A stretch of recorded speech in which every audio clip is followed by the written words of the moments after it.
बिस्मिल्लाहिर्रहमानिर्रहीम। अस्सलाम वालेकुम friends, welcome back to my YouTube channel मीज़ विद जवेरिया। आज मैं आप लोगों के लिए लेकर आई हूँ बहुत ही मज़ेदार और ताकतवर पाउडर की रेसिपी। ये पाउडर बच्चों, बड़ों, थकी हुई औरतों और कमज़ोर सेहत के अफराद सभी के लिए यकसा मुफीद है। इसका एक चम्मच अगर आप रोज़ाना खाएंगे तो 1 महीने के अंदर घोड़े की तरह भागने लगेंगे। ये ताकतवर पाउडर बहुत ही बजट फ्रेंडली है, हर कोई इसे बआसानी बना सकता है। आप इसे एक बार बनाकर पूरी सर्दियाँ बआसानी इस्तेमाल कर सकते हैं। तो ये मज़ेदार और मुफीद पाउडर कैसे बनता है, चलिए चलकर देखते हैं। तो फ्रेंड्स, इस रेसिपी को बनाने के लिए मैंने जो चीज़ें ली हैं वो तमाम की तमाम बेहद मुफीद हैं और इन सब के अलावा कुछ चीज़ें और भी हैं जो इस रेसिपी में जाएंगी, जो मैं आपको आगे चलकर बता दूंगी। तो फ्रेंड्स, इस मज़ेदार से पाउडर को बनाने के लिए मैंने चने ली हैं 1 कप। ये भुने हुए चने ताकतवर होने के साथ साथ वेट लॉस में भी हमारी हेल्प करते हैं। तिल भी मैंने लिए हैं 1 कप। ये सर्दी को दूर करने के साथ साथ मसाने के तमाम अमराज के लिए भी बहुत अच्छे और फ़ायदेमंद होते हैं। चारों मगज़ के फ़वाइद कौन नहीं जानता, ये भी मैंने सेम क्वांटिटी में लिए हैं। ये दिमाग को तेज़ करने में बहुत हेल्प करते हैं। मिश्री मैंने इस पाउडर का टेस्ट एनहांस करने के लिए ली है। और बादाम दिमागी कमज़ोरी, दिल के मरीज़, सांस के मरीज़, शुगर के मरीज़ों के लिए बहुत फ़ायदेमंद होते हैं। इसके अलावा ये खून भी बनाते हैं। सौंफ आँखों के लिए बहुत ही फ़ायदेमंद होती है और दिल को भी बेहद मजबूत करती है। ये तमाम इंग्रेडिएंट्स ही बेहद फ़ायदेमंद है और इस पाउडर के इस्तेमाल से आपका वेट भी बिल्कुल भी गेन नहीं होगा। इसके अलावा मैं इसमें ऐड करने जा रही हूँ फूल मखाने। फूल मखाने औरतों के लिए बेहद फ़ायदेमंद है। ये कमर के दर्द के लिए और टांगों के दर्द के लिए बेहद मुफीद है। अब इन दोनों चीज़ों को मैं फ्राइंग पैन में डालकर रोस्ट कर लूँगी। रोस्ट करने से इनमें थोड़ी-सी जो नमी है वो ख़त्म हो जाएगी और फिर हम इसे ज़्यादा देर तक सेव कर सकते हैं।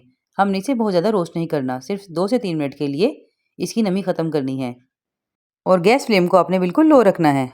तो फ्रेंड्स, ये देखिए 2 मिनट बाद ही इनमें से कितनी अच्छी खुशबू आने लगी है। तो हमने इसे ज़्यादा रोस्ट नहीं करना। अब हम इन्हें प्लेट में निकाल लेंगे और ठंडा होने के लिए रख देंगे।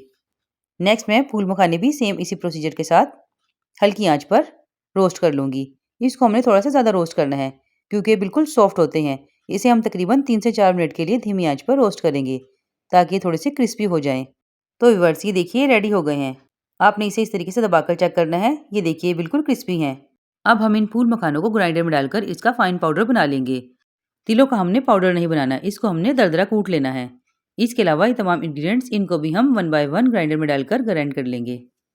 तो व्यूअर्स, ये तमाम चीज़ें मैंने ग्राइंड कर ली हैं। अब मैं इन्हें एक बाउल में 1 बाय 1 डालती जाऊँगी और इन तमाम चीज़ों को मिक्स करती जाऊँगी।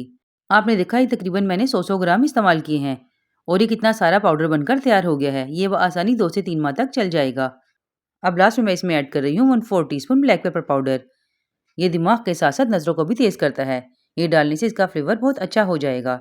अगर आप बच्चों के लिए बना रहे हैं तो बेशक इसे थोड़ी क्वांटिटी में डाल दीजिए या फिर स्किप भी कर सकते हैं।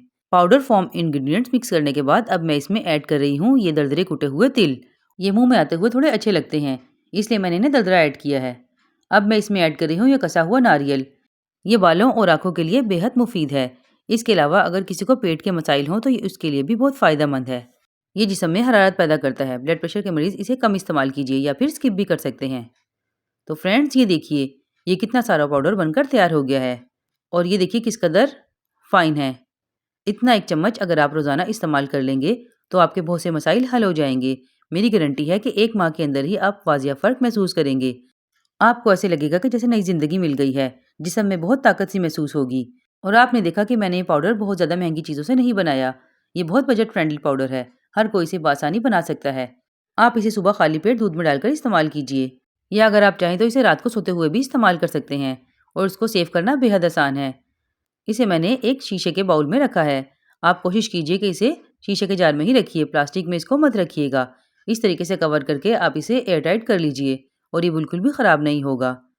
आप इसे एक दफ़ा बनाकर ट्राई ज़रूर कीजिएगा। अगर पसंद आए तो प्लीज़ लाइक शेयर सब्सक्राइब भी कर दीजिएगा। फिर मिलूंगी ऐसी ही मुफीद और आसान रेसिपी के साथ। तब तक के लिए अपना बहुत ख्याल रखिएगा, दुआओं में याद रखिएगा। अल्लाह हाफिज़।